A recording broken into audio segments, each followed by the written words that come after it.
The bullet grazed past Rosa Whitmore's temple, so close she felt the heat of it singe her hair. And in that moment, as she stumbled backward into the rocky ravine, she knew her life would never be the same.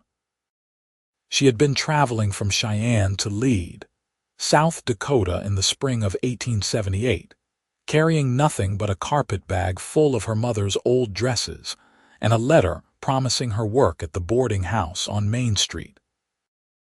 Rosa was 22 years old, alone in the world after losing both parents to fever the previous winter, and desperate enough to take a job site unseen in a mining town she had never visited. The stagecoach had broken an axle 15 miles outside of town, and the driver, a gruff man named Peterson, had told the passengers they would need to wait while he rode ahead for help. But Rosa had seen the storm clouds gathering on the horizon, dark and threatening, and she had made the foolish decision to walk. She had been following the dirt road for nearly 2 hours when the riders appeared.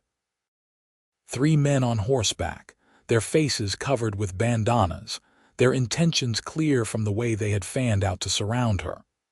Rosa had run, her heart hammering against her ribs, her boots slipping on the loose stones as she scrambled up the hillside.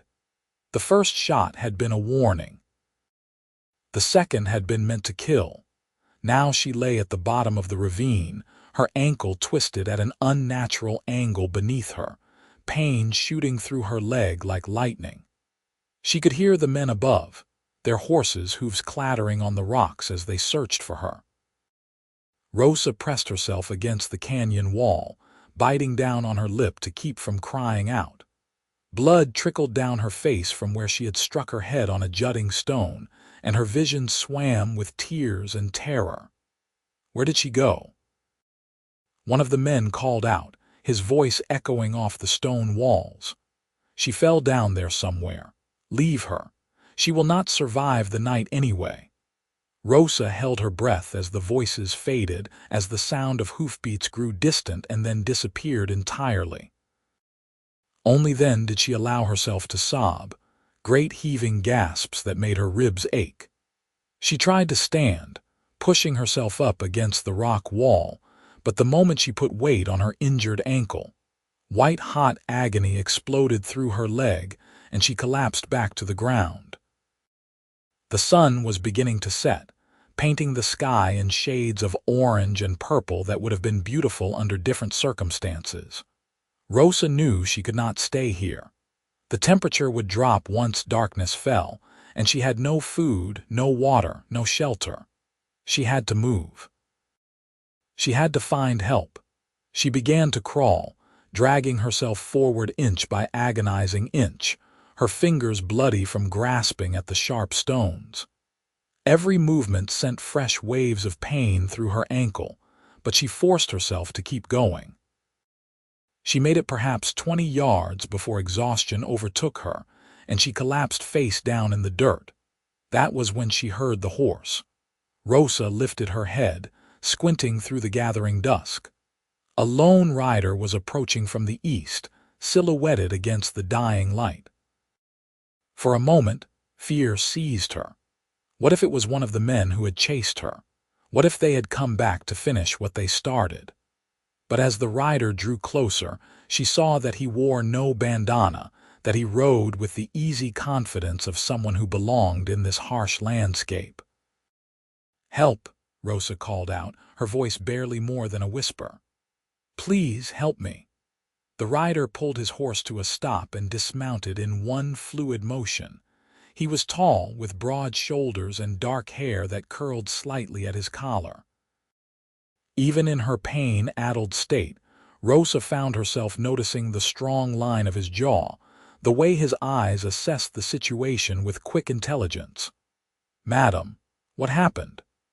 His voice was deep and steady, touched with the accent of someone who had spent his life under these vast western skies. "Men chased me. They shot at me. I fell."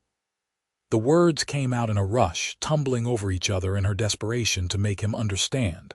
"My ankle, I think it is broken." He knelt beside her, and Rosa caught the scent of leather and sage and honest sweat. His hands were gentle as he examined her injury, though she still gasped when his fingers probed the swollen flesh. "It is not broken, but it is badly sprained. You will not be walking on this for several days at least." He looked up at her face, noticing the blood for the first time. "You are bleeding. I hit my head when I fell." He pulled a handkerchief from his pocket and pressed it carefully against the wound.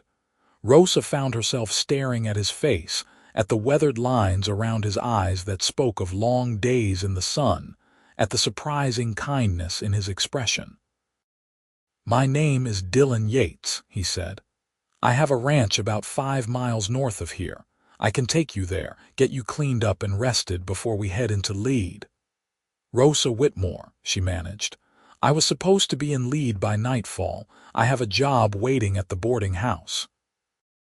"Well, Miss Whitmore, I do not think you will be making it to Lead tonight. Can you stand if I help you?" Rosa nodded, though she was not certain it was true. Dylan stood and carefully pulled her to her feet, supporting most of her weight with his arm around her waist. The moment she tried to take a step, her leg buckled and she would have fallen if he had not been holding her. She whispered, "I cannot walk any more." Dylan looked down at her, and something shifted in his expression, something warm and determined that made Rosa's heart skip despite the pain and fear. Without a word, he bent and lifted her into his arms as easily as if she weighed nothing at all.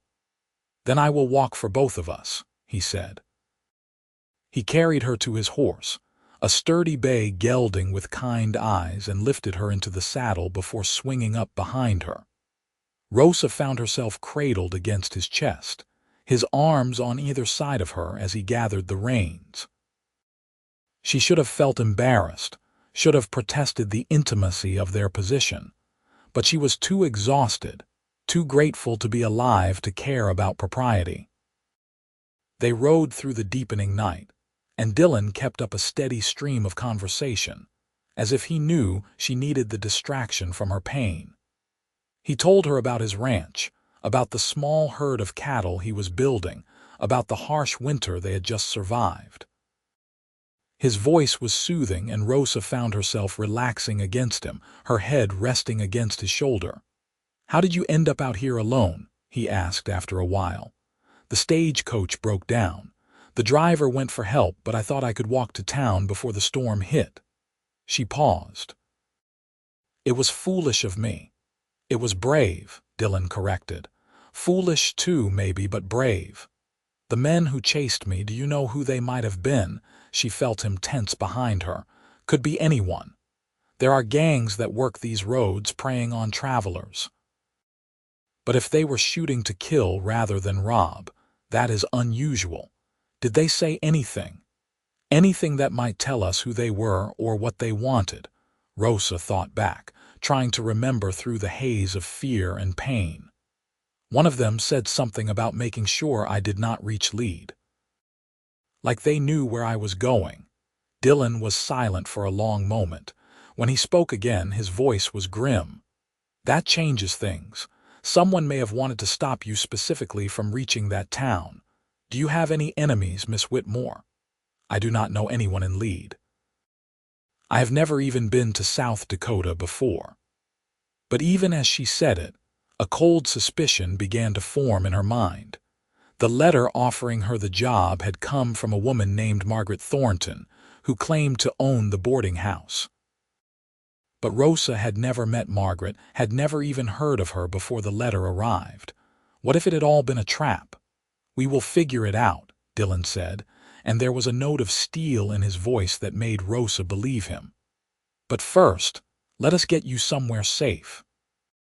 The ranch appeared like a miracle out of the darkness, a low house built of wood and stone with lamplight glowing in the windows.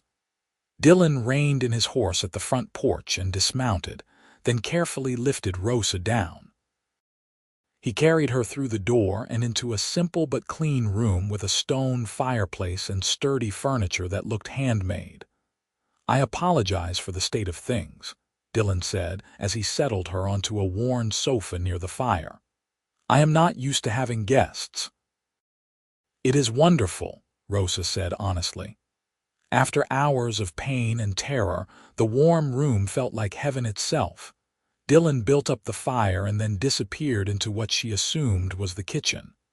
He returned with a basin of water, clean cloths, and a bottle of whiskey. He knelt beside her again and began to clean the blood from her face with surprising gentleness. "This will hurt," he warned before pouring some of the whiskey over her scraped palms. Rosa hissed in pain but did not pull away. "You are tough," Dylan observed with what might have been admiration. "I do not have much choice," Rosa replied. "My parents died 6 months ago. I have been on my own since then, trying to find work, trying to survive. When the letter came offering me a position in lead, it seemed like an answer to my prayers. Now I am not so sure." Dylan wrapped her ankle carefully with strips of cloth, his hands steady and sure. "You said the letter was from Margaret Thornton." "Yes. Do you know her?" His expression darkened. "I know of her. She runs a boarding house, that much is true, but her reputation is not what you might hope. There are rumors that she brings young women to lead under false pretenses, then forces them into work they never agreed to. Saloon work, if you understand my meaning." Horror washed over Rosa. "But the letter said I would be cooking and cleaning, helping with respectable lodgers." "I am sure it did." Dylan sat back on his heels, studying her face. "Miss Whitmore, I think you were very lucky that Stagecoach broke down, and even luckier that those men missed their shot. What should I do? I have nowhere else to go. I spent everything I had on that Stagecoach ticket." "You can stay here," Dylan said, the words coming out in a rush as if he had not quite planned to say them. "Just until your ankle heals and we can figure out what really happened. I have a spare room. It is not much, but it is clean and safe, and I promise you I am no threat to your virtue."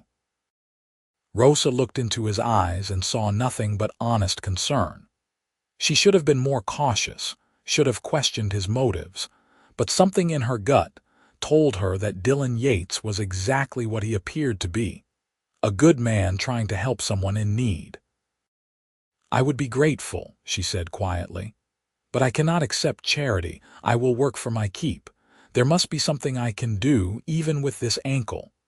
A smile tugged at the corner of Dylan's mouth. "Well, I will admit my cooking is terrible and this house could use a woman's touch. If you are sure you are up to it, I would welcome the help. I am sure." Dylan showed her to the spare room, a small space with a narrow bed and a window that looked out over the dark prairie. He left her with a clean nightgown that must have belonged to someone else once, though he offered no explanation and Rosa did not ask.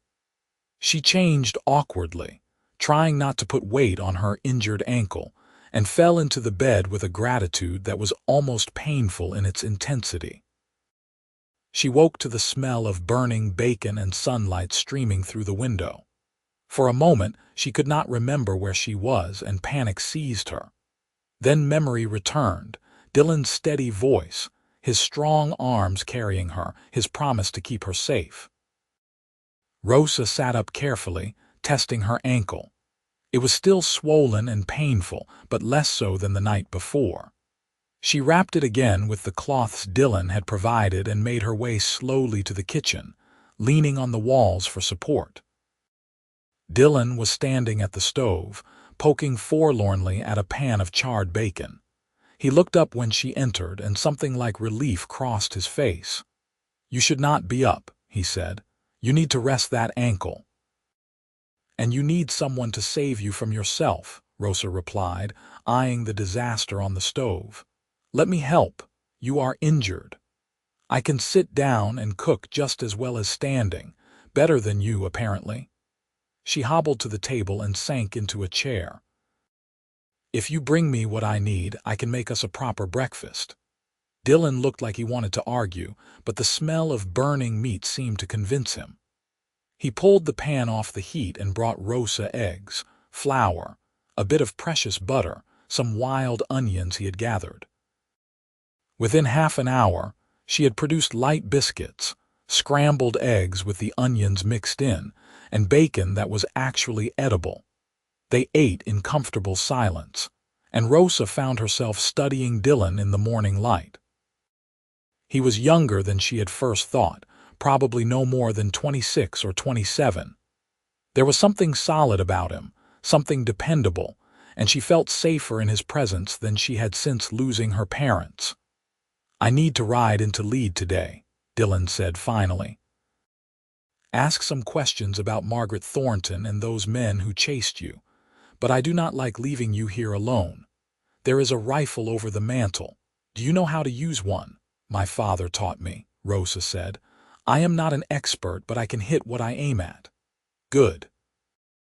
Keep the doors locked and do not let anyone in except me. If you hear riders approaching and it is not me, hide.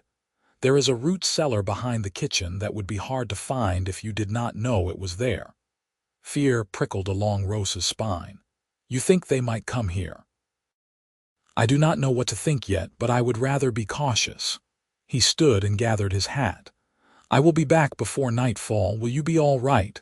"I will be fine," Rosa assured him, though her heart was racing. "Be careful, Dylan." His name felt natural on her lips, as if she had been saying it for years rather than hours. He smiled at her, and she saw warmth in his eyes that made something flutter in her chest. "I will, Rosa, I promise." After he left, the house felt too quiet. Rosa kept herself busy, washing the breakfast dishes, tidying the main room, discovering where Dylan kept his supplies. The work was soothing, giving her something to focus on besides her fear. By noon, her ankle was throbbing and she was forced to rest, sitting by the window with the rifle across her lap, watching the empty prairie. The hours crawled by. Rosa found some mending in a basket by the fireplace and set to work on Dylan's worn shirts, grateful for something to occupy her hands. She was halfway through repairing a torn sleeve when she heard the sound of hoofbeats approaching. Her heart leaped into her throat. She hobbled to the window and peered out, relief flooding through her when she recognized Dylan's bay gelding. But her relief turned to concern when she saw his face. He looked grim, angry in a way she had not seen before. He came inside and tossed his hat onto the table with more force than necessary. "You were right to be suspicious of that letter." Margaret Thornton admitted freely that she brings women to Lead with promises of honest work, then forces them into her saloon. She said she has connections, men who ensure the women arrive whether they want to or not. Rosa felt sick. "The men who chased me, they were working for her, likely. Though she would not give me names, and I could not press the issue without revealing that you were still alive. As far as anyone in Lead knows, you never made it to town." He paced the room like a caged animal. "I spoke to the sheriff, but he is either in Margaret's pocket or too cowardly to stand up to her. Either way, he will be no help." "What do I do?" Rosa asked, hating the tremor in her voice. "If I go to Lead, she will find me, but I have nowhere else to go." Dylan stopped pacing and looked at her, really looked at her, and Rosa saw something in his eyes that made her breath catch. "You could stay here. Not just until your ankle heals, but permanently. I need help running this ranch and you need a safe place. We could make it work." "Dylan, I cannot ask you to do that. You barely know me." "I know enough." He crossed to her and knelt beside her chair, taking her hand in his. "Rosa, I will not lie and say this is purely charity. The truth is, from the moment I saw you last night, hurt and scared but still fighting, I felt something I have not felt in a long time. Maybe it is too soon to say such things. Maybe you will think I am crazy. But life out here is hard and short, and I learned a long time ago not to waste time on false modesty or games." Rosa's heart was pounding so hard she thought it might burst from her chest. "What are you saying?" "I am saying I would like you to stay. not as my employee but as my partner. I am saying that I know it is fast, but I also know that some things are just right, and this feels right. I am saying that I want to know you, really know you, and see where this might lead." He squeezed her hand gently. "But only if that is what you want too. I will not pressure you, and I will not take advantage. If you want to stay as just a friend and a helper, that is all right too. I just needed you to know how I feel." Rosa stared at him, her mind racing. It was crazy. They had known each other for barely a day. But everything he said resonated with something deep inside her, some truth she had been avoiding. She had felt it too, that connection, that sense of rightness. And what did she have to lose? She had no family, no home, no prospects. Dylan was offering her not just safety but the possibility of something more, something beautiful. "I want to stay," she said softly. "And I want to see where this leads to." The smile that broke across Dylan's face was like sunrise, warm and radiant and full of promise. He raised her hand to his lips and kissed her knuckles gently. "You have made me very happy, Rosa Whitmore." Over the following weeks, as Rosa's ankle healed and she grew stronger, their connection deepened. Dylan taught her to ride his horses, patient and encouraging as she learned to move with the animal's rhythm. Rosa transformed his house into a real home. Hanging curtains she sewed from fabric Dylan brought from town, planting a garden beside the kitchen door, filling the rooms with the smell of fresh bread and herb-scented air. They talked for hours by the fireplace after dinner, sharing their histories, their dreams, their fears. Dylan told her about growing up in Missouri, about coming west after his parents died to make a fresh start. He spoke of his hopes for the ranch, of building a herd that could sustain them through the brutal winters, of maybe one day having enough land to pass down to children.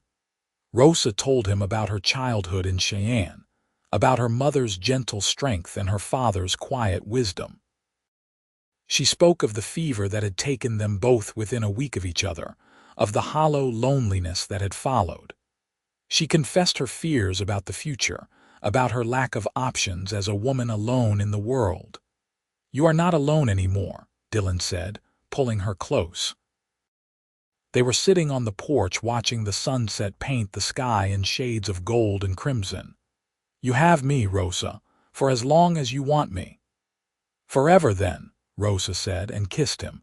It was their first kiss, sweet and tentative and full of wonder.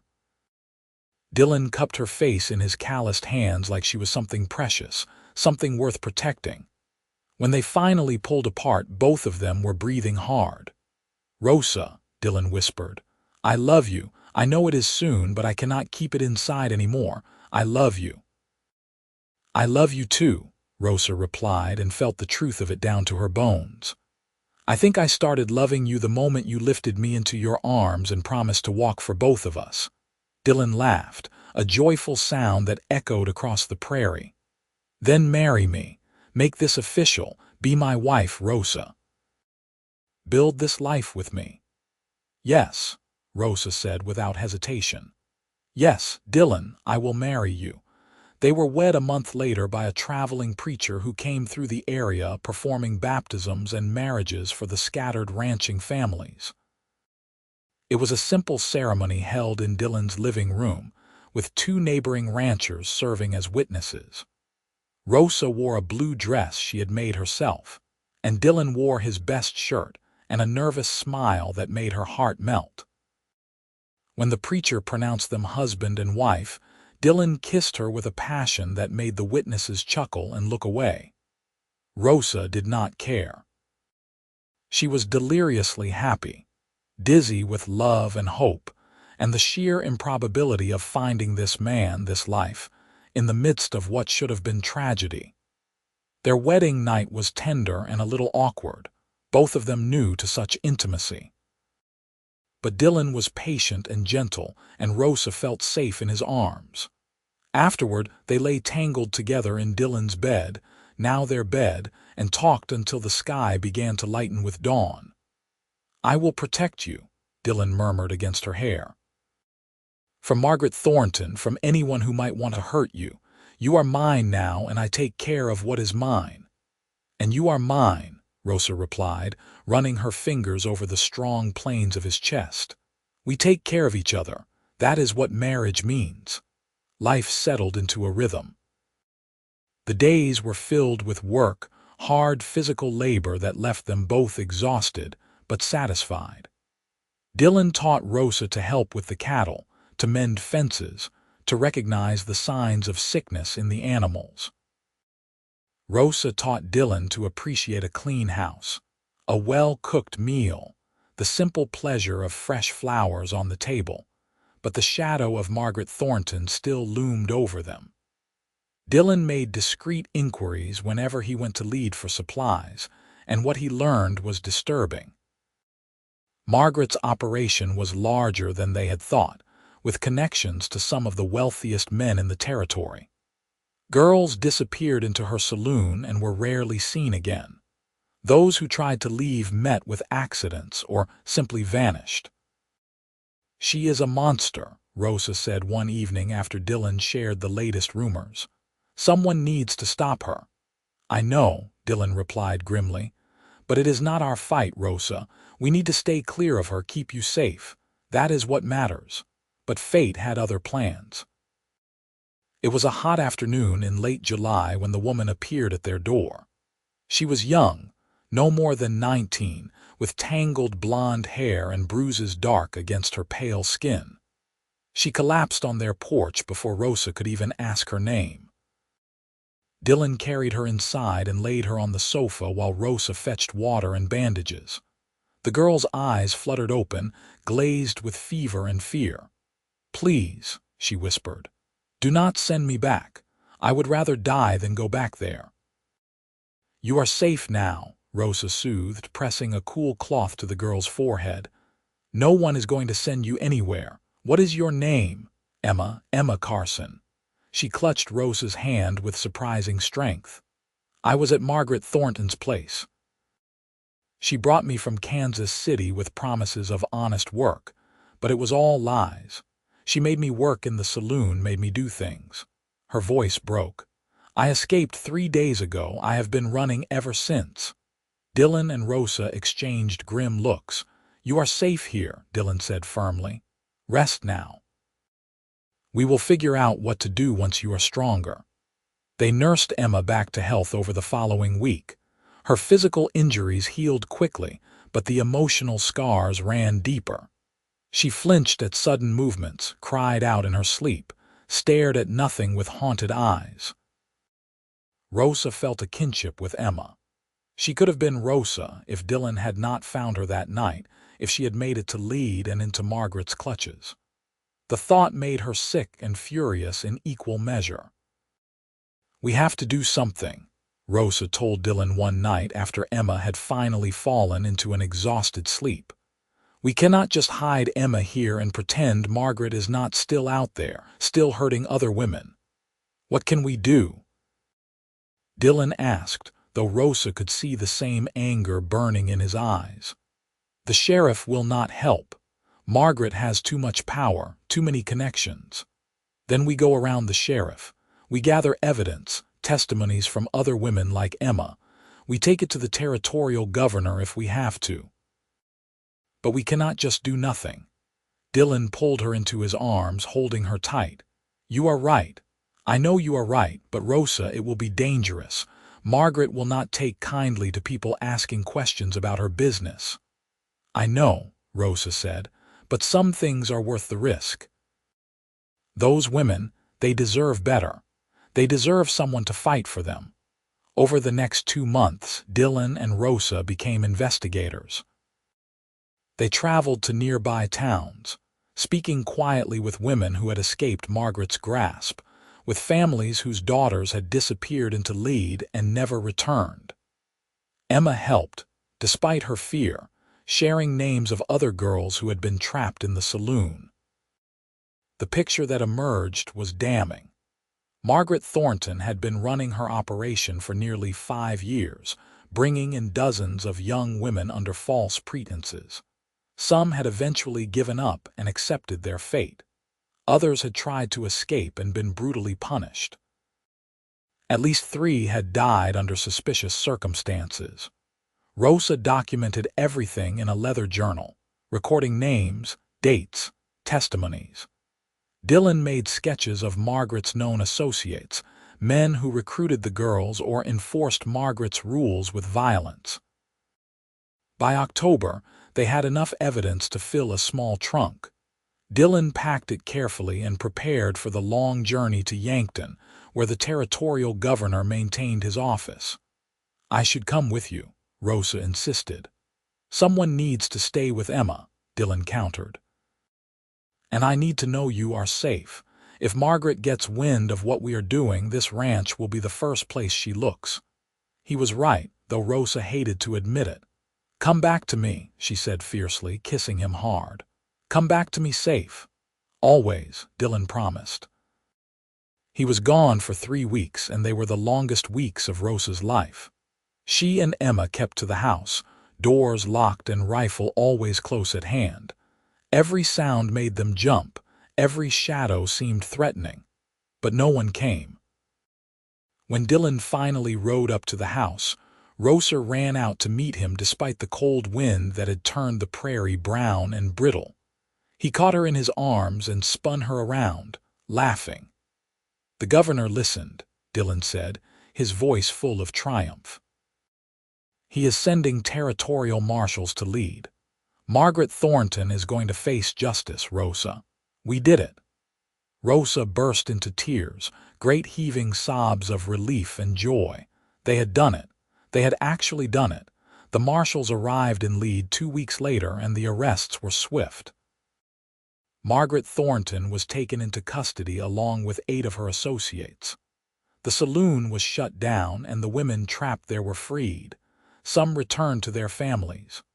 Others, like Emma, chose to start fresh somewhere new. Emma stayed with Dylan and Rosa through the winter, helping around the ranch and slowly healing. By spring, she had decided to head to California, where she had an aunt who had agreed to take her in. "I will never forget what you did for me," Emma said as she prepared to board the stage. "You saved my life, both of you." "You saved yourself," Rosa corrected. "You were brave enough to run, brave enough to testify. We just helped." After Emma left, the ranch felt quiet but peaceful. Dylan and Rosa fell back into their comfortable rhythm, working the land, caring for their growing herd, building their life together.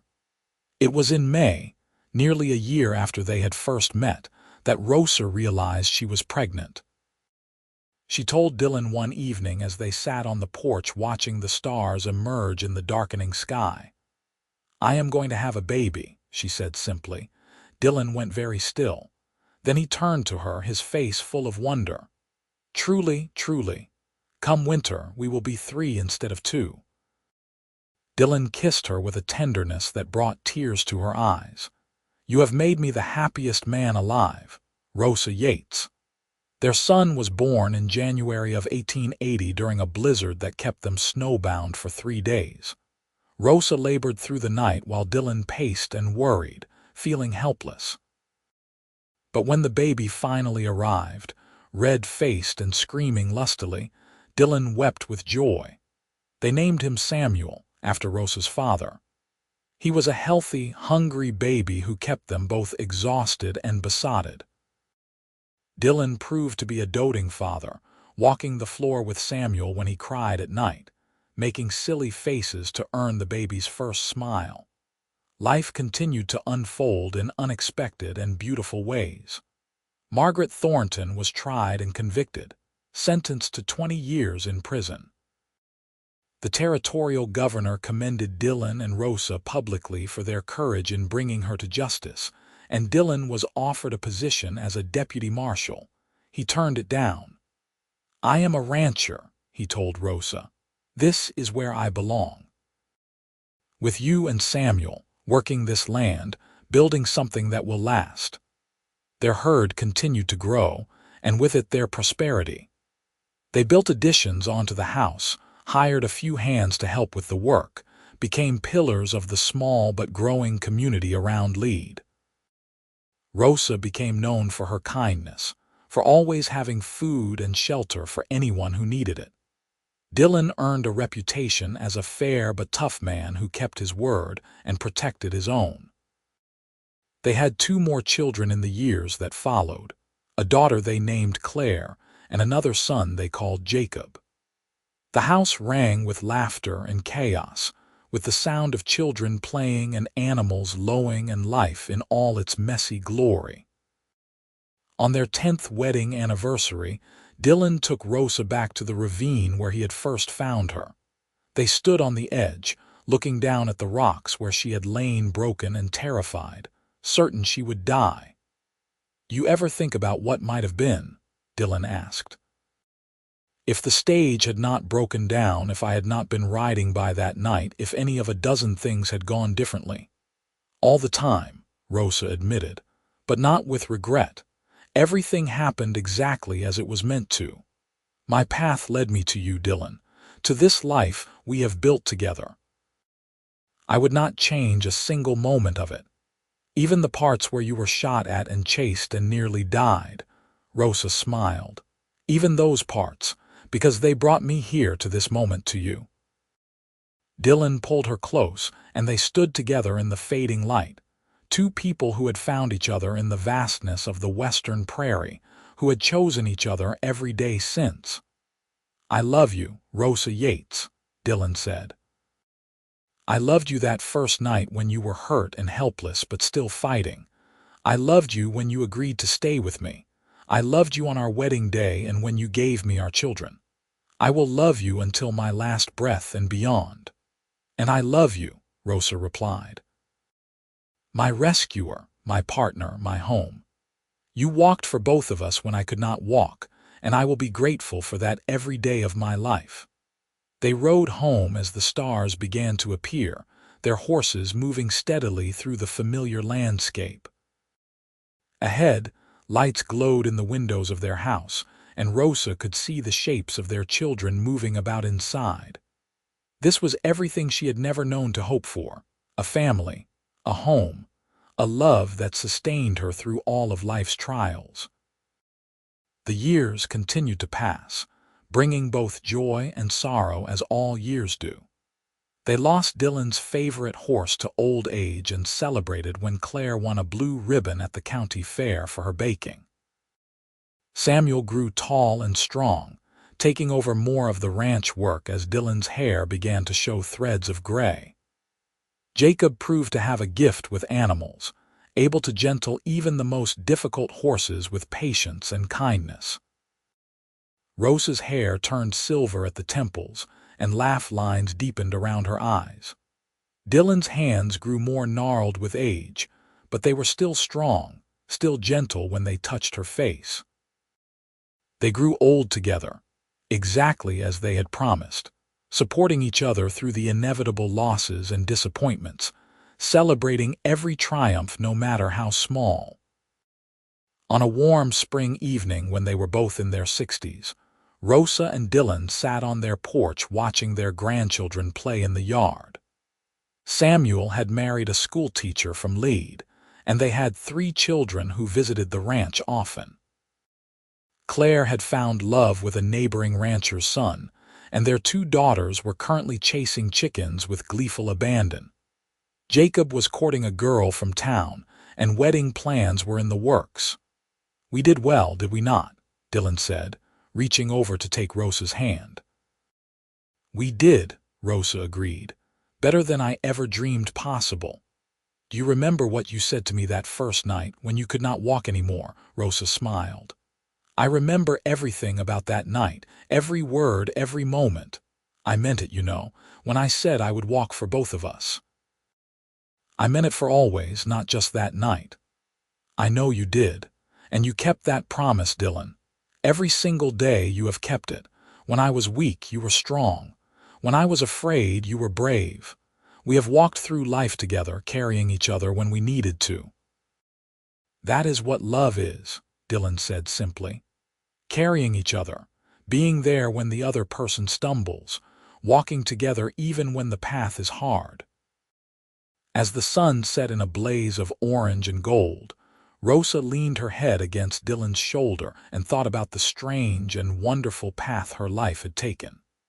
She had boarded that stagecoach expecting nothing more than a job in a strange town, a way to survive another year. Instead, she had found everything: love and family and a home that filled her heart to overflowing. She had nearly died in that ravine, broken and alone. But Dylan had found her, had lifted her up, had promised to walk for both of them. And he had kept that promise, not just in that moment but in every moment since. He had carried her when she was weak, and she had carried him in turn. They had built a life together on those promises, on that foundation of love and trust and mutual support. Years later, when Dylan grew sick with pneumonia during a particularly harsh winter, it was Rosa who sat by his bedside day and night, refusing to leave his side. She held his hand and whispered stories of their life together, reminding him of everything they had shared, everything they still had to look forward to. "You have to fight," she told him fiercely.